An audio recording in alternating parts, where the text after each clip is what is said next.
नमस्कार। गला किछि दिन हला राज्यर आईन श्रृंखला परिस्थिति को नहीं चारिआडे चर्चा होछि। गणमाध्यम हेउ, छक बजार हेउ किंबा आपणकर पारिवारिक आलोचना हेउ, आपण देखुथिबे विभिन्न समय भिड़तंत्र एठारे देखा जाछि। ଯେଉଁ ସମୟରେ ସାରା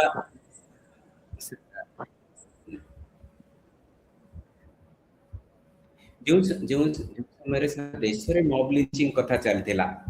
ସେ ସମୟରେ ଓଡ଼ିଶାରେ ଏଇଭଳି ଭିଡ଼ ହିଂସା ହେଉନଥିଲା। ଏବେ ଆପଣ ଦେଖିବେ ଯେ ଓଡ଼ିଶାରେ ଭିଡ଼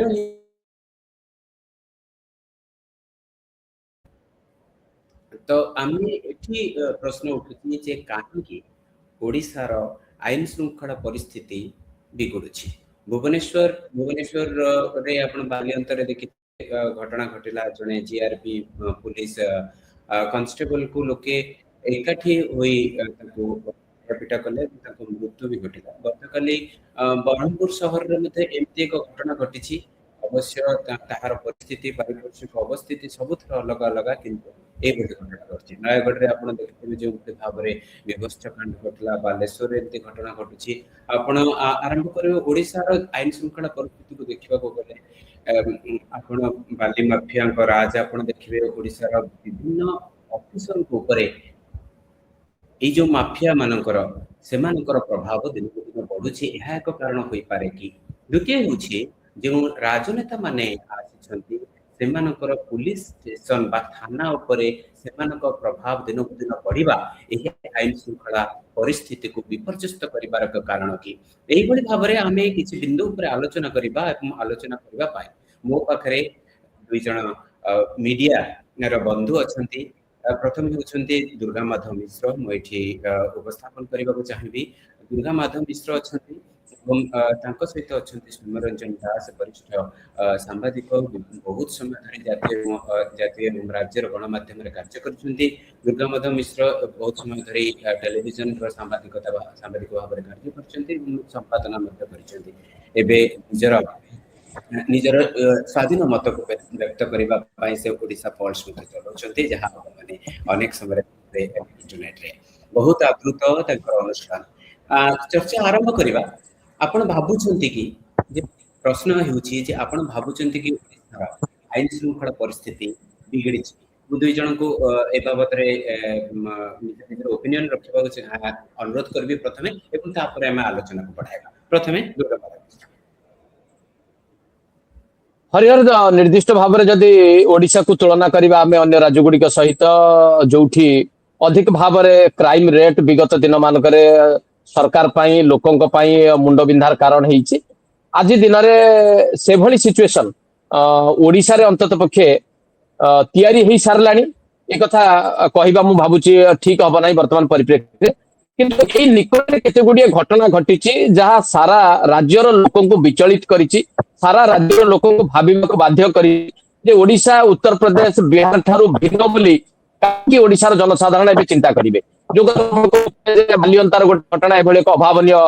घटना देखिବାକୁ मिलला कि भिड़ हिंसा एई खबरटी पई जातीय स्तर रे ओडिशा चर्चा रे रहिला। तापरे नयागढ़ रे एक विभत्स हत्याकांड देखिବାକୁ मिलिला। रायगढ़ रे जनकु माने घरु नहीं जाई कि तापरे ताको हत्या कर दिया गला। तार किछि दिन पूर्व ब्रह्मपुर रे जन व्यवसायी को अपहरण करके हत्या कर दिया गला। एवं गतकाली संध्यारे मध्य आपण देखिथिबे गोटे वीडियो समस्त को विचलित कला भली ब्रह्मपुर देखिବାକୁ मिलिछि जे शहर भितरे किभली भावरे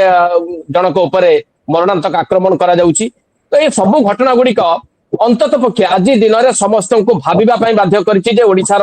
अपराधिक हार सतरे कौन यही वर्ष देढ़ वर्ष भितर बहुत आगु को चली गलानी कि? तेणु मूल कथाटी मु कहि रखे जे लोक माने एक कथा आगु चिंता करू नथिले। अपराधिक घटना घटुचला, ओडिशार क्राइम रेट एगेंस्ट वुमेन मध्य यथेष्ट अधिक थिला, जातीय स्तर रे से नै कि चर्चा रे थिला। किंतु हठात एभली किछि घटना क्रमागत भावे देखिबाकू मिलिबा ओडिशावासी को भाविबा पई चिंता करिछि जे ओडिशार कोन होउछि, काहेकि अपराधर संख्या एबे बढ़िला भली लागुछि, काहेकि लोक माने चिंता करूछंती जे ओडिशा बिहार बा उत्तर प्रदेश सहित तुलना करा जिबा भली गोटे परिस्थिति उपुछि। तेणु साधारण भावे लोकंक मनरे कष्ट देछि घटना गुड़िक, लोकंक भाविबा पई बाध्य करिछि, लोकंक विचलित करिछि। जो वीडियो गुड़िक विशेष करी आपण देखिबे सोशल मीडिया रे एवं डिजिटल मीडिया रे एबे ट्रेंड करूछि। तो ओडिशार जो प्रकार गोटे भावमूर्ति थिला ए राज्य रे सेभଳି अपराधिक घटना घटे नाही काम बा किछि घटे एवं स्टैटिस्टिकल डाटा जदि आम हरिहर देखा जोटा लेफ्ट विंग एक्सट्रीमिज्म ताकू यथेष्ट भाव में आम ह्रास कर गत सरकार समय भी हो एवं ये सरकार पर्यंत देखिए एवं अन्य अपराध गुड़िक अन्य राज्य तुलन में जहाँ घटुची सेठू कम रही किंतु यही जो 8-10टी घटना एवं सामना को आसी 8-10टी घटना जातीय स्तर गणमाध्यम ओडिशा को आसवा दुर्भाग्यजनक विषय एवं ओडिशा को जो माने दूर थी देखुं से भी एक चिंता कले बोध हुए ओडिशा अपराधिक हार यथेष्ट बेगर बढ़ुची बोली हरिया निहाती निहाती निहाती भाव में आपण मुझे एठारे मार्च मासरे मुख्यमंत्री जे गृह विभाग दायित्व निजे तुलाउछंती आईन श्रृंखला परिस्थिति को आम जदि देखा ताहा जेहेतु गुरुत्वपूर्ण से मुख्यमंत्री निजे विभाग को रखिछंती तो मुख्यमंत्री केते दायी बा विभाग केते क्रियाशील होईछि ताहा भी एक प्रश्न सृष्टि होईछि सेति पई विधानसभा मध्ये बाबत रे नेता माने प्रश्न उठाइछंती विधायक माने प्रश्न उठाइछंती आ से प्रश्न को उत्तर देबाक जाई मुख्यमंत्री कहिथिले जे 7टी जून मार्च 2026 सुधा जोटा 10 मार्च रे से उत्तर देइथिले एवं सेठी जून 2024 जेबेठू कार्यभार ग्रहण कला बीजेपी सरकार सेबेठू 7टी भिड़ हिंसा घटिछि बोली से कहिथिले एवं 54टी सांप्रदायिक हिंसा घटिछि बोली मध्ये से सूचना देइथिले ए जो वृद्धि ए भीतर मध्ये आहुरी ए जो एप्रिल मई मास रे हम जदि देखिबा एबे आहुरी चर्चा को मध्ये आसीछि ए भिड़ हिंसार कथा किंतु आपण जो विषय को आणुतले जे ओडिसा रे निहाती भाव रे एहा एक संवेदनशील प्रसंग एवं एहा लोक मानको आतंकित बा चर्चा करिबा पई बाध्य करूची सौम्य बाबू आपण को मतामत चाहिए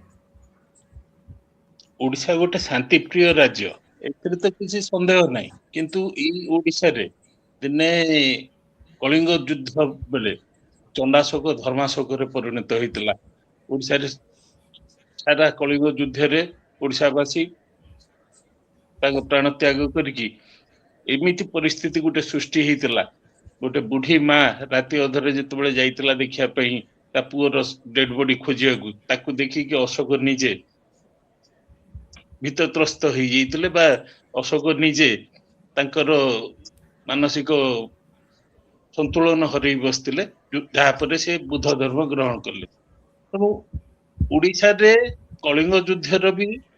इतिहास अच्छी पाइक पुओ भी ओडिशा रु इंग्रेज मानकु तड़िया पई भी विभिन्न आंदोलन करथिले एवं हमर ब्रिटिशर्स को विरुद्ध रे भी बाघा जतीन को नै की पाइक पुओ को नै की बाजी राउत पर्यंतर दृष्टांत भी अछि तो ओडिशा शांति प्रिय राज्य एटा ठीक किंतु शांति प्रिय राज्य माने नुहे ओडिशा रे क्राइम नथिला हां बिहार यूपी तुलना रे ओडिशा रे क्राइम कम थिला किंतु सेप्टेम्बर 2024 रे आमे सरकार परिवर्तन परे यदि मोहन माझी असेंबली स्टेटमेंट को देखिबा 24 वर्ष भितर हिंजली रे केवल 100 मर्डर हेतला विगत 24 वर्ष रो सरकार रे केवल हिंजली रे 100 मर्डर 328 ऊपर गिरफ्तारी 9 जण कन्विक्ट 9टा केस रे कन्विक्शन नै छि 100 मर्डर रो 9 केस रे कन्विक्शन नै छि आउरी पेंडिंग रही छि केस गुडा तेनु सेते बेले भी क्राइम होतला आमे भूली जीवा उचित नै इतिश्री बेबिना स्मिता रानी माधवीलता ना नले हजार ना ए भोली नहीं ए जो सेही सकाशे तो सरकार रो परिवर्तन रो स्वर भी उठितला एवं ताहा को आयुध करी नारी निर्यातना कथा कहि करी आमे आसीतिलु माने बीजेपी सरकार भी आसुतिले ताको क्षमता को 24 वर्ष रे 2400 मर्डर हेतला एबे मॉब लिंचिंग ता बेसी हेछि मर्डर अपेक्षा मॉब लिंचिंग ता बेसी होउछि माने आइन को लोक माने हाथ को नि जाउछन्ते गोटे मॉब बेसी हाथ को नउछन्ते आपण देखु एटा गोटे सरकार रे एटा समालोचना रे विषय नुह की डेफिनेटली एनी काइंड ऑफ नुइसेंस जो सरकार भी थाउ गोटे ज्ञानी इंटेलेक्ट लोक हिसाब रे आमे समस्त को समालोचना करबा उचित से सरकार गोटे कंटीन्यूअस प्रोसेस तेनु से को सरकार थिला को सरकार आसिला सेटा भिन्न जिंस जो समय रे गोटे नुइसेंस हला बा कोनोसी प्रकार गोटे अघटन घटिला ताको विरोध करा जिबा उचित अनैतिक कार्य अघटन ए सब को विरोध करा जिबा उचित नो मु तो आउ गोटे देखुची आपण आउ गोटे एंगल देखु ए सरकार आसीबा परे प्रथम घटना जदि बालेश्वर आम नवा सौम्याश्री सुइसाइड कला कहवा कंपेल्ड हैला टू सुइसाइड व्हाट एवर सी कंपेल्ड कि सुइसाइड करले बा निजे आत्महत्या करले सौम्याश्री मरले तापर सौम्य रंजन स्वाई ता पूर्व आपण जदि विगत सरकार रे देखिबे सौम्य रंजन महापात्र डीएफओ तो एडिशनल डीएफओ से भी हत्या करथिले बोली भंजनगर रे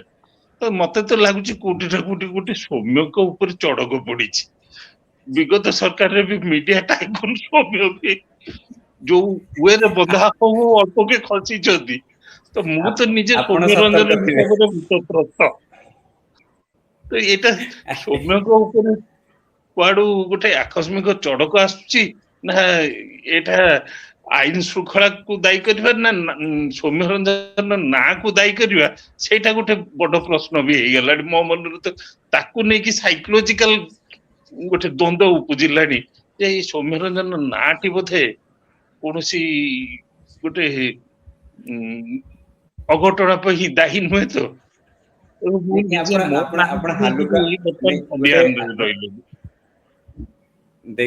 समय गोटे देखा गले आप हालुका भाव में गोटे गुरुत्वपूर्ण प्रसंग को उठाई कहवा माने आपण निहाती भाव में राजी होउछंती जे पूर्व सरकार रे हमर आईन श्रृंखला परिस्थिति बहुत खराब थिला जहाको नहीं बीजेपी सरकार को आसिले बीजेपी रो नेता माने एवं वर्तमान परिस्थिति रे मध्य जदियो हत्याकांड कमिछि किंतु आमर आईन श्रृंखला परिस्थिति ऊपर आमर नियंत्रण आसी पारु नाही एथिरे आपण राजी हेबे एटा 100% सत्य कथा वर्तमान पर्यंत कंप्लीटली यार कारण मु आपन को पछरे को चाहिबे दुई जण आपण माने सांप्रतिक परिस्थिति को देखुचंते एवं से संबंध रे मते निजर प्रतिक्रिया सर्वदा रखुचंते सोशल मीडिया रे मु आपन को पछरे को चाहिबे वास्तव स्थिति रे काहे कि एमती एक परिस्थिति सृष्टि होईची काहे कि आमे नियंत्रण को आनी पारु नाहु हरिहर बाबू गोटे कथा मु अत्यंत स्पष्ट भाव में कहबी सौम्य भाई भी ताकू टिके माने अनुभव करंतु से कथाटी तार गुरुत्व कौन अच्छी ताकू केमती लागुची गत सरकार समय अनेक गुड़िए संवेदन सूचक घटना घटी जहां राज्यवासी को विचलित करथिला जो कथा से कहउतले से लंबा तालिका मु दबाकू चाहू नै एभली किछि घटना लोकन को कष्ट देला लोक माने भाबिले जे बोधुए आईन श्रृंखला परिस्थिति नियंत्रण ने सरकार कराउ नाही सरकार बहुत दिन धरि की क्षमता रे रहिलेनी तेणु बोधुए नियंत्रण रु सब किछि बाहर को चली जाउची तेणु परवर्ती समय जेतबे गोटे नुआ सरकार आसिला लोकंकर एक्सपेक्टेशन कौन थिबो बोली आपण भाबंतु लोक भाबुथबे जे 24 वर्षर जो ट्रेंड टे देखिबा को मिलितला सेतर गोटे पूर्णच्छेद पड़िबो किछि नुआ घटना देखिबा को मिलिबो किछि नुआ पदक्षेप ए सरकार नेबे बोली किंतु मु गोटे उदाहरण एथि देली जे एठी 2 वर्ष पूरीबा को जाउची ओडिशा सरकार को भारतीय जनता पार्टी नेतृत्वाधीन सरकार को पश्चिम बंग रे गोटे सरकार 6-7 दिन पूर्वरु दायित्व लेला 6 दिन परे पश्चिम बंग सरकार गोटे निष्पत्ति जातीय स्तर प्रमुख गणमाध्यम रे एक प्रमुख प्रसंग हो गला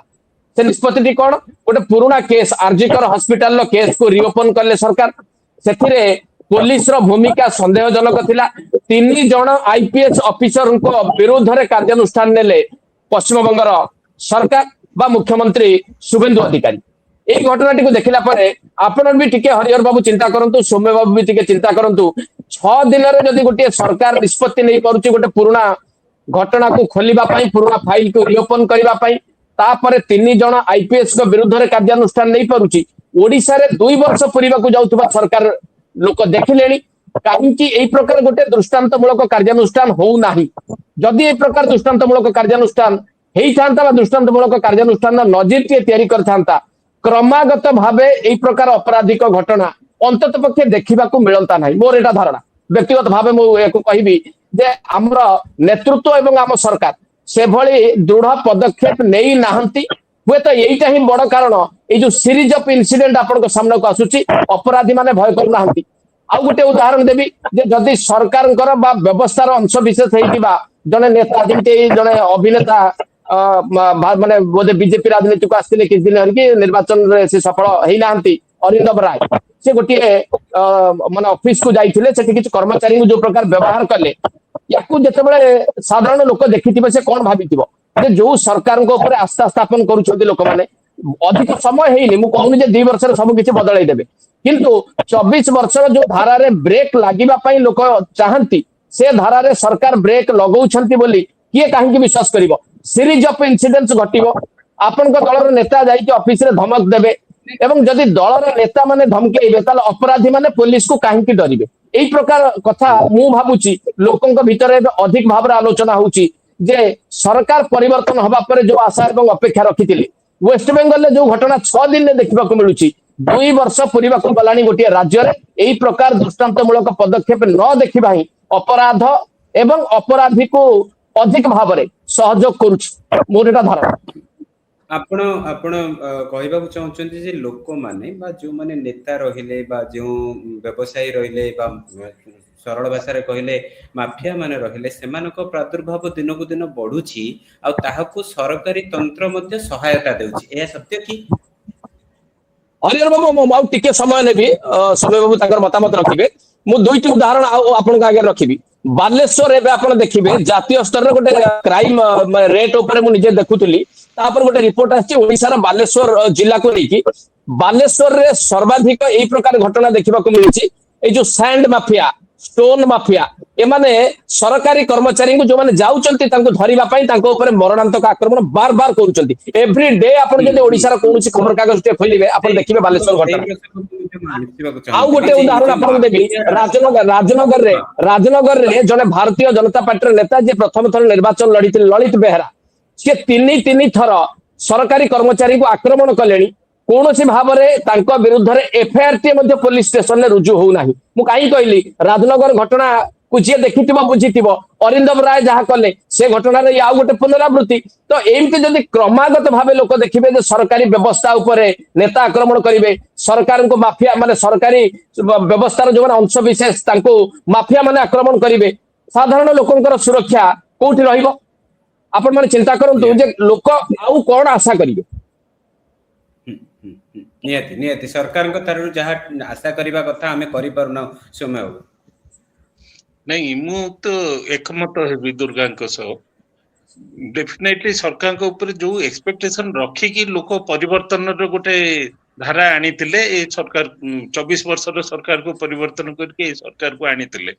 से एक्सपेक्टेशन अनुसार ए सरकार तार एक्सपेक्टेशन को मीट करिबारे कोठी ना कोठी तो डेफिनेटली विफल होउची एटा तो निश्चित भाव रे गोटे केवल आईन श्रृंखला परिस्थिति ना समय को अन्य सब प्रसंग रे मध्ये विफल होउछन हां केवल लॉ एंड ऑर्डर में सब प्रसंग रे आपण चिट फंड टू नियंतु रत्न देखंतु गोटे सबठु बड़ गुरुत्वपूर्ण प्रसंग रत्न भंडार चाबी एबे ताकरी प्रशासन जने प्रशासक कहलेनी जे रत्न भंडार चाबी ठीक भाव रे मिलिछि एवं सब जिंस एज पर दी नोट्स जहा जेमती लिखित भाव रे रहितला से अनुसार सब जिंस अछि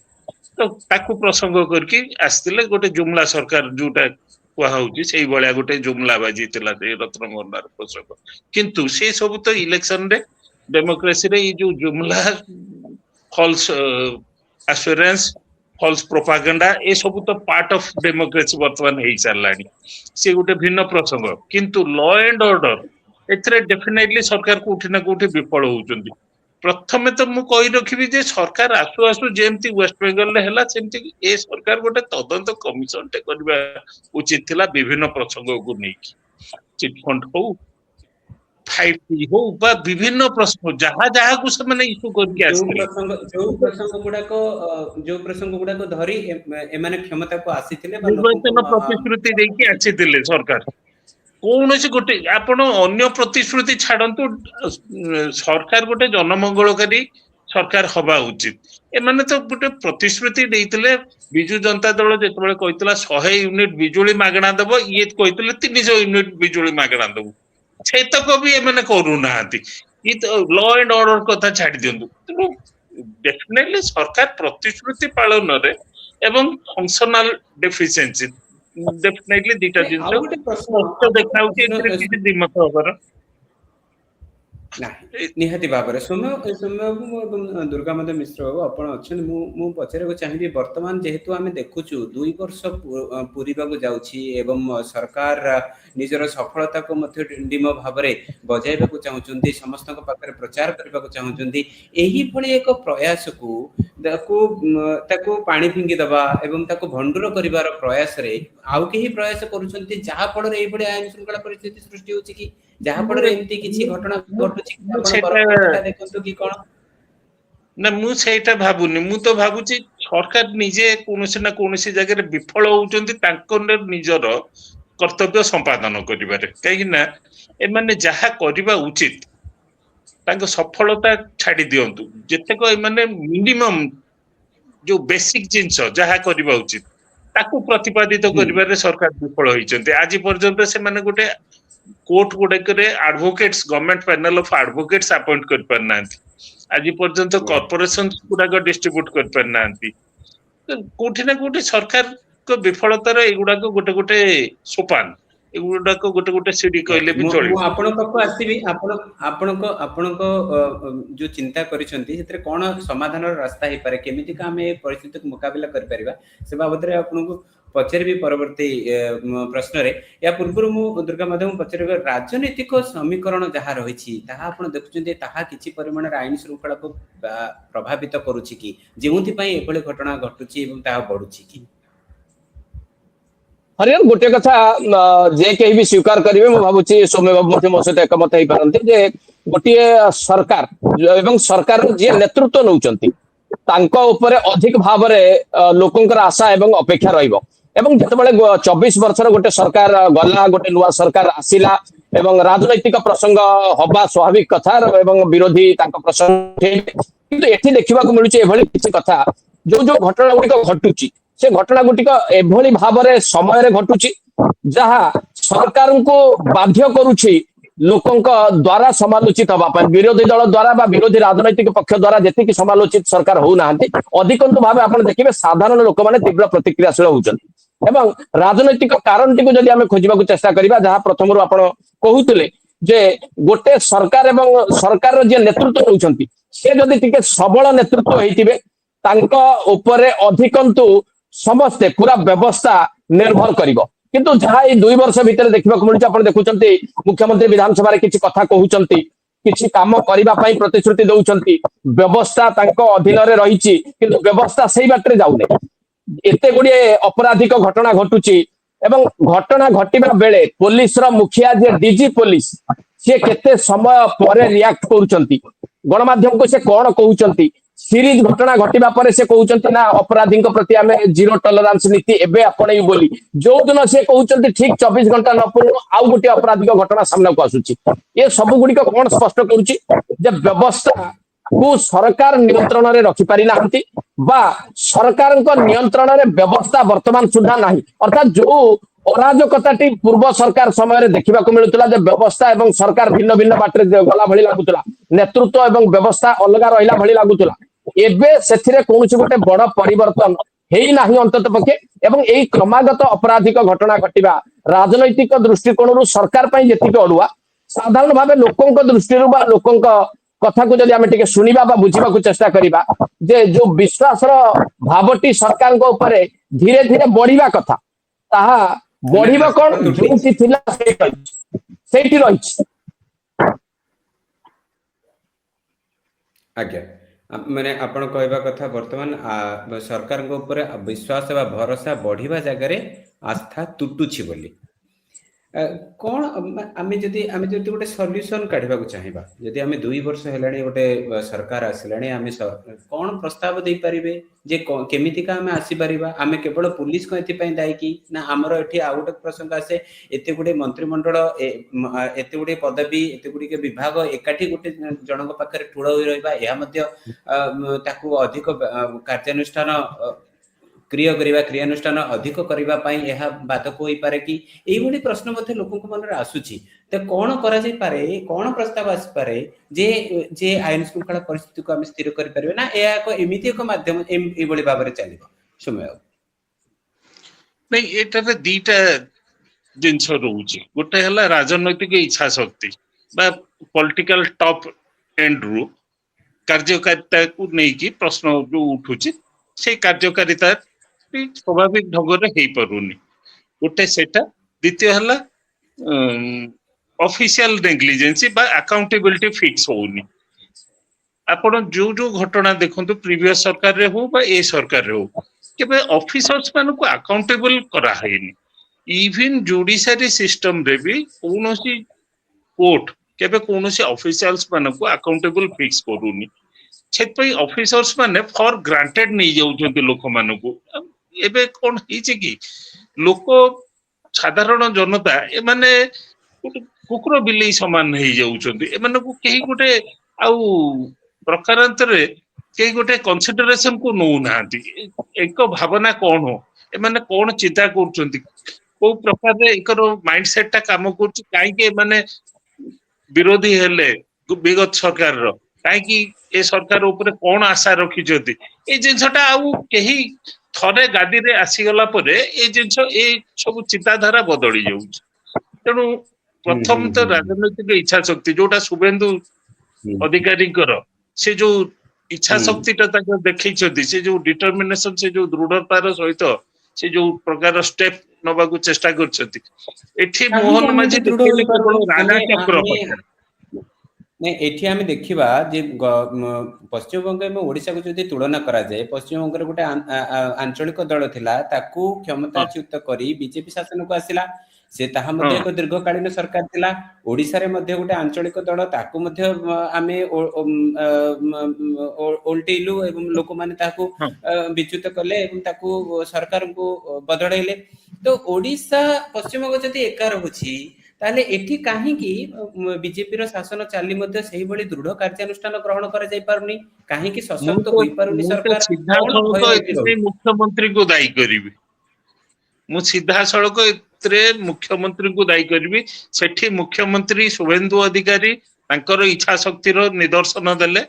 एठी हमर मुख्यमंत्री केवल राजा चक्र कॉन्टेक्स्ट रे जो प्रकार बोल्ड स्टेप नेले सेटा सारा ओडिसा क्षेत्र रे देखा दउची सेतपई मुख्यमंत्री को सीधा सड़क एतपई दायी करिवि नियति भाव दुर्गा मध्य मिश्र आपण राजनीतिक परिस्थिति को बहुत तीक्ष्ण भाव अनुधान करती ए बाबद आपण कौन कहबा चाहिए सौम्य बाबू जहाँ कहले मु सहित निश्चित भाव सहमत हेबी जे केवल गोटे कंपैरिजन आपण देखंतु जे जदि भारतीय जनता पार्टी नेतृत्वाधीन सरकार निष्पत्ति को टिके बुझा चेष्टा करिबा विभिन्न राज्यर कथा दुईटी राज्य को तुलना करंतु मु एथि पई पुणी बारंबार कहबी जे पश्चिम बंग सहित तुलना करंतु पश्चिम बंग रे जो स्थिति थिला भारतीय जनता पार्टी क्षमता को आसीबार परिस्थिति आदौ नथिला एवं जो ढंग रे सेठी रणनीति प्रस्तुत है क्षमता दखल कला भारतीय जनता पार्टी एवं शुभेंदु अधिकारी को कहीं से मुख्यमंत्री कला से जिनटी आपण भी टिके बुझा चेष्टा करंतु ओडिसा रे भारतीय जनता पार्टी 24 वर्ष गोटे सरकार को हटेला एठी भी एमिति situation नथिला win win situation Bharatiya Janata party पय जे भारतीय जनता पार्टी लोक माने चाहूथिले जे खाली आनिबा पय आनि पारु नथिले लोकन मन रे अवसाद थिला से बड़ी सिचुएशन आदौ नथिला एठी एमिति राजनैतिक घटना चक्र रे सरकार बदलगला सरकार बदलिबा परे लोक माने आशा एवं अपेक्षा रखिथिले जे गोटे दृढ़ नेतृत्व स्थापन करा जिवो बा बीजेपी रो केंद्रीय नेतृत्व एभली जने व्यक्ति को एटी मुख्यमंत्री आसन ने बसेबे जेतु नेशनल पार्टी से दृष्टि समस्त आशा एवं अपेक्षा यथेष्ट अधिक थिला किंतु भारतीय जनता पार्टी रो राष्ट्रीय स्तर रे जो निष्पत्ति लिया गला जहां को मुख्यमंत्री करा गला आज दिन में कहीं सौम्य बाबू हूँ राजनीतिक समीक्षक हूँ ओडिशार जनसाधारण तुलना करने को बाध्य होती पड़ोशी पश्चिम बंग सहित कारण पश्चिम बंग में जो स्थिति देखा मिलूँ 6 दिन में गोटे सरकार जदि तार आभिमुख्य को स्पष्ट करुच्ची zero tolerance to corruption zero tolerance to crime यही सब जिनस 2 वर्ष हवा जाऊँगी राज्य में गोटे सरकार चली तार आभिमुख्य स्पष्ट अच्छी बोली लोक मैंने कहीं भावुना भावतु राजनैतिक नेतृत्व स्पष्ट भाव में कहबी जे राजनैतिक नेतृत्व को ही एथि दोष दिया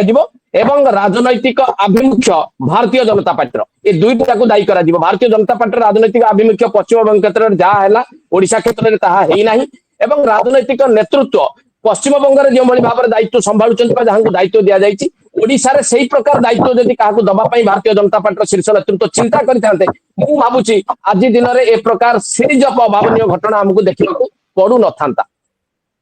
निहाती भाବରେ ମୁଁ ସଂକ୍ଷେପରେ ଶେଷ କରିବା ଆମକୁ ସମୟ ତ ଶେଷ ହେଉଛି। ସୌମ୍ୟଙ୍କୁ ପଚାରିବାକୁ ଚାହିଁବି ଦୁଇ ଲାଇନରେ ଆପଣ କୁହନ୍ତୁ ବାସ୍ତବରେ କେଉଁ ପ୍ରକାର ପରିସ୍ଥିତି ଗ୍ରହଣ କରାଯିବା ଆବଶ୍ୟକ ବର୍ତ୍ତମାନ ସରକାର ପାଇଁ, କାରଣ ସରକାର ଆହୁରି 3 ବର୍ଷ ଆମର ଯେହେତୁ ଆମେ ତାଙ୍କୁ ନିର୍ବାଚିତ କରିଛୁ ଆହୁରି 3 ବର୍ଷ ଚାଲିବ ଏବଂ ଏହିଭଳି ଆଇନ ଶୃଙ୍ଖଳା ପରିସ୍ଥିତି ପରବର୍ତ୍ତୀ ସମୟରେ ଏହା ଦଳ ଏବଂ କଳ ଉଭୟ ପାଇଁ ଏକ ଜଟିଳ ପରିସ୍ଥିତି ସୃଷ୍ଟି କରିବନି ତ? ଏହି ବାବଦରେ କଣ ସତର୍କତା ଗ୍ରହଣ କରିବା ଆବଶ୍ୟକ ରହିଛି? ନାଇଁ, ସରକାର ଦୃଷ୍ଟାନ୍ତମୂଳକ ପଦକ୍ଷେପ ନେବା ଉଚିତ, ଆକାଉଣ୍ଟେବିଲିଟି ଫିକ୍ସ କରିବା ଉଚିତ ଅନ୍ ଅଫିସର୍ସ। କଣ ହେଇଛି କି ବର୍ତ୍ତମାନ ଅଫିସର୍ସ ମାନେ ଫର ଗ୍ରାଣ୍ଟେଡ ନେଇଯାଇଛନ୍ତି। ଅଫିସର୍ସ ମାନେ ବିଗତ ଦିନରେ ବି ଫର ଗ୍ରାଣ୍ଟେଡ ନେଇଯାଇଥିଲେ। ପଲିଟିକାଲ ରାଜନୈତିକ ଇଚ୍ଛା ଶକ୍ତି ସେଠି କାମ କରୁନଥିଲା, ଅଫିସିଆଲ ଆକାଉଣ୍ଟେବିଲିଟି ଯଦିଓ ନଥିଲା, କିନ୍ତୁ ଅଫିସର୍ସ ମାନେ ହିଁ ଡିସିସନ ମେକର ହେଇଯାଇଥିଲେ। ଏବେ ବି ଅଫିସର ମାନେ ବର୍ତ୍ତମାନ ଡିସିସନ ମେକର ଯଦି ହେଇନାହାନ୍ତି, କିନ୍ତୁ ସେମାନେ ସରକାରକୁ ଫର ଗ୍ରାଣ୍ଟେଡ ନେଇଯାଇଛନ୍ତି। କାହିଁକି ନା ସେ ଭାବୁଛନ୍ତି କୋଉଠି ନା କୋଉଠି ଏଇ ଯୋଉ ରାଜନୈତିକ ପାରିପାର୍ଶ୍ୱିକ ଆଜିର ଦିନର ଅବସ୍ଥା, ସେ ଅବସ୍ଥାକୁ ସେମାନେ ଡୋମିନେଟ କରିକି ସେମାନେ ନିଜେ ନିଜ ହିସାବରେ ଚଲାଉଛନ୍ତି, ଯୋଉଥିପାଇଁ ପୁଲିସ ଉପସ୍ଥିତିରେ ସୌମ୍ୟରଞ୍ଜନ ସ୍ୱାଇଁଙ୍କୁ ମାନେ ହତ୍ୟା ମାନେ ଆପଣ କରାଗଲା। ଆପଣ ମୁଁ ଯଦି ସଂକ୍ଷେପରେ ଆପଣଙ୍କ କଥାକୁ କହିବି, ଅଫିସର ମାନେ ମଧ୍ୟ ରାଜନେତା ଭଳିଆ ନିଜକୁ ବ୍ୟବହାର ପ୍ରଦର୍ଶନ କରୁଛନ୍ତି କି? ମତେ ତ ଲାଗୁଛି କୋଉଠି ନା କୋଉଠି ଏଠି ଅଫିସର୍ସ ମାନଙ୍କ ଉପରେ ଡେଫିନେଟଲି ଗୋଟେ ଷ୍ଟ୍ରଙ୍ଗ ଆକ୍ସନ ହବାର, ଦୃଷ୍ଟାନ୍ତମୂଳକ କାର୍ଯ୍ୟାନୁଷ୍ଠାନ ହବାର ଆବଶ୍ୟକତା ରହିଛି। ଏବଂ ଅଫିସର ମାନଙ୍କୁ ଟାଇଟ କଥା ଅଛି, ରାଜନୀତିରେ ଗୋଟେ ଢଗ ଅଛି, ଚଢି ପାରିଲେ ଘୋଡା ସୁନ୍ଦର। ତେଣୁ ଯଦି ଅଫିସର୍ସ ମାନେ ହେଲେ ଘୋଡା ସଦୃଶ, ମାନେ ତାଙ୍କୁ ଯଦି ବୁଝିଗଲି ସିଧା କଥା ଯେ ଆପଣ କହିବାକୁ ଚାହୁଁଛନ୍ତି ଏଇ ସରକାର ବର୍ତ୍ତମାନ ଅଫିସରଙ୍କ ଉପରେ ନିଜର ଆୟତ୍ତ କରିପାରୁନାହାନ୍ତି ଅଫିସରଙ୍କୁ ଏବଂ ସେଥିପାଇଁ ଏଭଳି ପରିସ୍ଥିତି ସୃଷ୍ଟି ହେଉଛି ଆଉ ଏହା ତାର ମୂଳ କାରଣ। ଦୁର୍ଗା ମାତା। ଡେଫିନେଟଲି କୋଉଠି ନା କୋଉଠି ଏଥିରେ ମୋହନ ମାଝୀ ଟିକେ ଲ୍ୟାକ୍ କରୁଛନ୍ତି ଭଳି ମତେ ଲାଗୁଛି, ଟିକେ ପଛେଇ ନିହାତି ଗଲା ହରିହର ଭଳି। ବାବୁ ସ୍ପଷ୍ଟ ଭାବରେ ସ୍ପଷ୍ଟ ଏବଂ ସଂକ୍ଷିପ୍ତରେ ମୁଁ କହିବାକୁ ଚାହିଁବି ଯେ ଯାହା ସୌମ୍ୟ ବାବୁ କହୁଥିଲେ, ବ୍ୟବସ୍ଥା ସୁଧୁରି ନାହିଁ। ବ୍ୟବସ୍ଥା ସୁଧୁରିବାର ଯୋଉ ଉଦ୍ୟମ ସରକାର କରିବା କଥା ତାହା କଲା ଭଳି ମନେ ହଉନାହିଁ। ରାଜନୈତିକ ଇଚ୍ଛା ଶକ୍ତିର ଘୋର ଅଭାବ ପରିଲକ୍ଷିତ ହଉଛି। ହୁଁ ଯିଏ ମୁଖ୍ୟମନ୍ତ୍ରୀ ଅଛନ୍ତି, ଗୃହ ବିଭାଗ ଯାହାଙ୍କ ଅଧୀନରେ ଅଛି, ସେ ବୋଧହୁଏ ଲାଗୁଛି ଯେ ଗୃହ ବିଭାଗ ଏବଂ ପୁଲିସ ବିଭାଗ ଉପରେ ନିୟନ୍ତ୍ରଣ ହରେଇ ବସିଛନ୍ତି ବା ନିୟନ୍ତ୍ରଣ କରିପାରୁନାହାନ୍ତି। ନହେଲେ ଏ ପ୍ରକାର ଘଟଣା ଏକ୍ସାକ୍ଟଲି। ବାରମ୍ବାର ଦେଖିବାକୁ ମିଳନ୍ତା ନାହିଁ ଏବଂ ଯୋଉଥିପାଇଁ କି ପୁଣି ଥରେ ଆମେ ପୁରୁଣା ସରକାର ସମୟରେ ଘଟିଥିବା ଘଟଣାକୁ ମନେ ପକାନ୍ତେ ନାହିଁ। ତେଣୁ ଏବେ ବି ବ୍ୟୁରୋକ୍ରାସି ହାବି ରହିଛି। ବ୍ୟୁରୋକ୍ରାସି ଠାରୁ ବ୍ୟବସ୍ଥାଟାକୁ ଅଲଗା କରିପାରିନାହାନ୍ତି ବର୍ତ୍ତମାନର ରାଜନୈତିକ ନେତୃତ୍ୱ। ନିହାତି ନିହାତି ଦୁଇ ଜଣ ଅତିଥି ଆମର ଯାହା ଏକମତ ହେଉଛନ୍ତି ଯେ ଅଫିସର ଏବଂ ପୁଲିସ ବିଭାଗ ଉପରେ ସରକାରଙ୍କର ନିୟନ୍ତ୍ରଣ ଏପର୍ଯ୍ୟନ୍ତ ହୋଇପାରେ ନାହିଁ, ଯାହା ଫଳରେ ପରିସ୍ଥିତି ଦିନକୁ ଦିନ ବିଗିଡ଼ିବାରେ ଲାଗିଛି ଏବଂ ଆଗକୁ ମଧ୍ୟ ଯଦି ଏଭଳି ପରିସ୍ଥିତିକୁ ଆମେ ନିୟନ୍ତ୍ରଣ ନ କରିପାରୁ ତାହେଲେ ତାହା ମଧ୍ୟ ଏକ ବିଭ୍ରାଟ ସୃଷ୍ଟି କରିପାରେ, ଯାହା ଭାରତୀୟ ଜନତା ପାର୍ଟି ଏବଂ ଉଭୟ ସରକାର ପାଇଁ ମଧ୍ୟ ମୁଣ୍ଡ ବ୍ୟଥାର କାରଣ ହୋଇପାରେ। ଧନ୍ୟବାଦ ଆପଣ ମାନେ ସମସ୍ତଙ୍କୁ ଆଲୋଚନାରେ ଯୋଗ ଦେଲେ, ନିଜର ମତାମତକୁ ନମସ୍କାର। ଉପସ୍ଥାପନ କଲେ ଏବଂ ଏହି ମାଧ୍ୟମରେ ମଧ୍ୟ କିଛି ସଚେତନତା ସୃଷ୍ଟି କଲେ ଏବଂ ସରକାରଙ୍କ ଉପରେ ଏହାର ପ୍ରଭାବ ପଡ଼ିପାରେ। ଯଦିଓ ଅଫିସର ମାନେ ହୁଅନ୍ତୁ ବା ସରକାରର ପରାମର୍ଶଦାତା ଯେଉଁମାନେ ଅଛନ୍ତି ସେମାନେ ମଧ୍ୟ ଏହିଭଳି ଭାବରେ ନିଜକୁ ପ୍ରସ୍ତୁତ କରିପାରନ୍ତି ଯେ ନାଇଁ ଆଗକୁ ଆମକୁ ସମ୍ମୁଖୀନ ହେବାକୁ ପଡ଼ିବ ଲୋକଙ୍କୁ। ଏଇଠି ରଖୁଛୁ ଆଜିର ଆଲୋଚନାକୁ। ନମସ୍କାର। ନମସ୍କାର।